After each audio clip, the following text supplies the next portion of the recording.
Good morning, friends, and happy Easter! My name's Megan, and I am a military spouse and homemaker living here in Belgium. If you are brand new to the channel, welcome. If you have been here before, or if I know you in real life, welcome back. I hope you guys are all enjoying this special day. I tried to get into what I felt like was a cute Easter look I might wear if I was going to church, but since the churches around here are still limited to 10 to 15 people per service, and my French isn't very good, I felt like going would be taking a spot from someone who could get more out of it, so I'm not gonna do that. However, we still have lots of Easter festivities this week. We worked on this Easter centerpiece, which I think turned out really cute, and you'll get a more detailed look at it later. We went to the Easter display in downtown Mons, which is really beautiful. The Belgian government always does such gorgeous flower displays. More on that next week. Make sure to check in. And we are going to enjoy a traditional Italian Easter cake called a colomba. I'm really excited about that. So I hope you are ready to enjoy all of this festive stuff with me. I hope you enjoyed the piano intro. I thought it would be more fun to play such a familiar song in a slightly different key. Let me know what you thought down below. If you are new to the channel or you haven't subscribed already, please do consider doing so. It helps these videos get out to more people. And yeah, don't forget to give it a like if you like the video, and comment on whatever your thoughts are on everything I'm doing or even how this video was made down below. Okay guys, I'm just gonna pop on here real quick to explain what I'm doing. For the Easter centerpiece that we're making with the egg candles, which I did find some more wax and add to some of those, I went out and got some moss from the forest today. I purposely picked it off a piece of concrete. I would suggest if you want to try this, concrete or like a rock will be the best place to take the moss so that it has the least amount of soil attached to it. And then I have cleaned this. I have washed it. You can tell it's wet now. It was actually drier than this before. So I cleaned it and spread it out in a single layer. I've got this raised silicone, so that's better than just a flat pan because it will allow the air to circulate more. And I'm gonna put it in this warm, not hot oven on the lowest fan setting and let it dry for probably about 25 minutes. I'm gonna keep checking it throughout because obviously I don't want it to burn. Okay guys, and that is our completed Easter centerpiece. This is the moss I collected from the forest and dehydrated it in the oven. I found these pussy willow branches that I thought were really pretty, so I included them. And then we've got our little egg candles, some of which seem to be acting all crazy, and others of which are being nice and chill, so thanks to you guys. But I think overall it's a really cute effect. Super easy to do. You could do it with kids. Yeah, I liked it a lot. Okay, so since our maiden voyage with the actual flames caused some smoke damage, I broke off the edges on the ones that seemed to be getting damaged, especially this one, so that it had a slightly bigger opening that would give the flame a little bit wider berth. Excuse my clock. So hopefully when I light this again tomorrow for actual Easter, it will behave a little more nicely. Either way, I'm super pleased with this project. It could use some tweaking, but I think it's really pretty. And I made it completely out of stuff I just had around the house or in the forest. It was all salvage, reuse, that kind of thing. And I'm all about that, so I'm a fan. 10 out of 10, would do again. Probably will do again next year.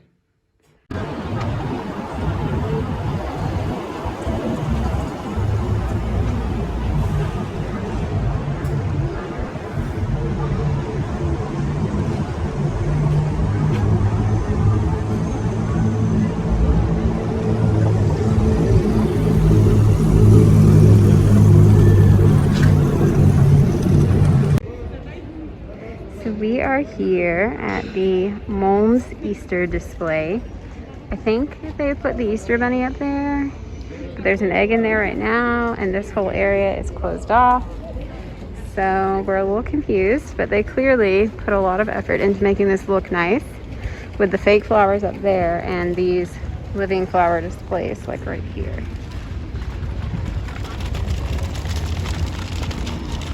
Remember, Easter is a way bigger deal here in Europe than it is in the States. So this kind of thing is not uncommon. And during a regular year, they would have parades and festivals and all kinds of stuff.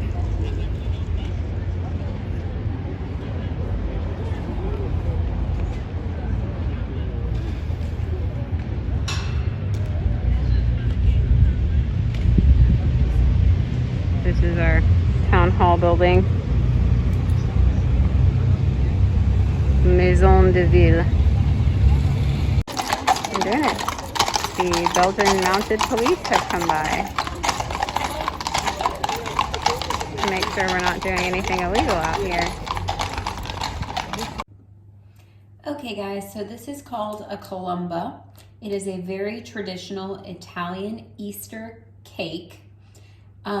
I'm told it's very like a panettone, if you've ever had that, which is a very traditional Italian Christmas cake. And to me, it's not so much a cake in the way that an American would think of a cake. It's more like a sweet bread with lots of fruit and stuff in it. And I'm told that this has a very similar dough. And then the difference is it has a lighter flavor because it is made with a combination of several different Sicilian citrus fruits. So you can see it is in the shape of a cross. I did get it from a baker who is a part of our Shape community. There is a lovely Italian lady named Sarah. Her company is called Sarah Bakes It Happen. I don't know if you can see that. Yeah, there you go.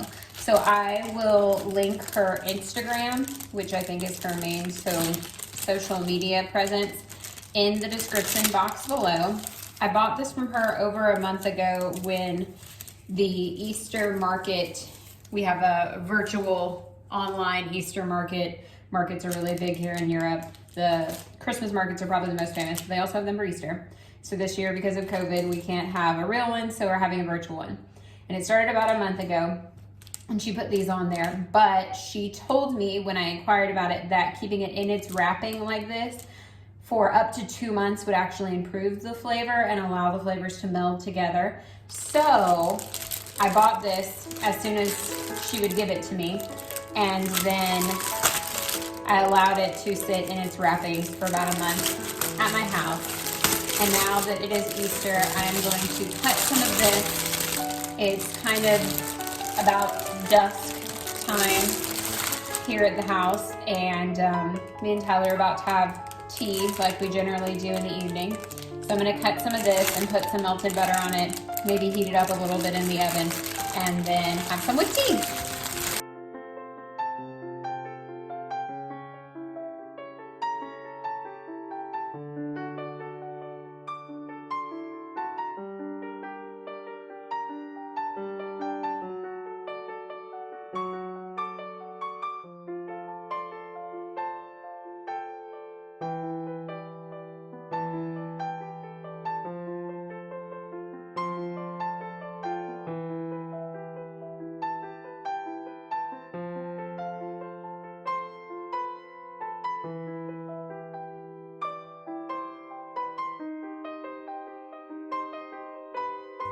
The thing I love most about being here in the Shape community is the opportunity to experience so many different cultures. There are, I believe, 31 NATO countries represented on Shape. And yeah, you have people selling items and preparing foods and stuff from all of those cultures, and you get to interact with all of them. I really love all of my international students at the Shape American School also. Okay, so these are toasted now, which I decided to go ahead and do because that is how we enjoyed the panettone, sorry. There was some confusion over how we were supposed to say that, back at Christmas time. So we did that. I'm gonna brush it with some melted butter. If you live in the US and don't know a cool Italian person who will make this for you and you don't want to try and make it yourself, or you weren't planning a trip to Italy anytime soon, hopefully that will be a possibility again here in the near future. Fingers crossed.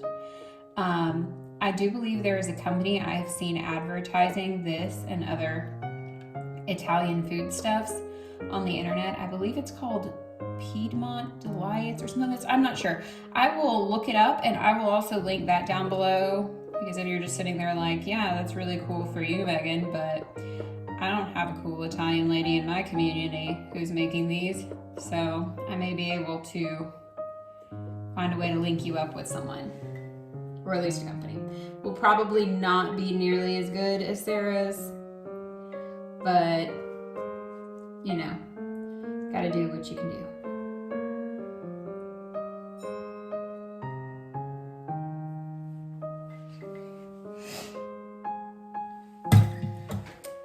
And I'm actually going to include a little smear of this salted butter. No, not salted butter. Salted caramel that is citrus flavored on the corner of a couple of these, just so if my husband wants to add a little bit more sweetness, he'll have the option.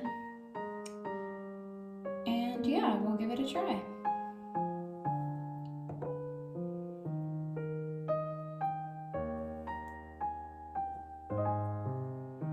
I saw some people online serving this with something that looked kind of similar to Nutella, so I think putting something sweet as far as a spread on it would not be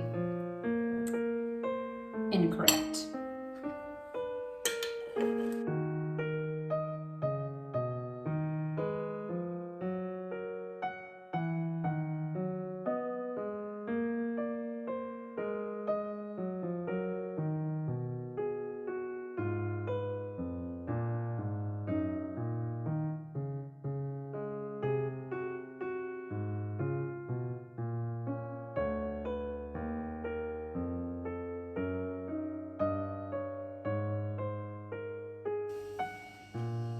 Okay, so this is amazing. It is so light and fluffy, and because I toasted the top, it's got like a little bit of crispness and crunch, but the bottom is really soft. You can see how spongy it is. It's got like really lovely light citrus flavors, and then with the butter and the caramel on top, this is just amazing. I would super recommend it. I'll definitely link it down below so you can try and buy one for yourself. And that is Tyler's tea tray ready to go with the Columba and this tea. It's a black tea with blackberries. That's right. I got it from the bio store, and we're gonna take this up to him, and I'm gonna go edit this video. All right, guys, that is about all I have for you this week. I hope you have a glorious Easter Sunday. I hope you enjoy time with friends and family and at whatever house of worship you may choose to attend, if you choose to attend one. I hope you enjoyed all of the festivities this week. I hope you had some of your own. If you decide to make the centerpiece, be careful, don't start any fires. I mean, it all worked out, so it's fine, right? I hope you all have a wonderful week, and check back with me soon. I may get more than one upload out next week. I'm not 100% sure. I have a couple things in the works. But until then, sending you lots of love from Belgium. Bye.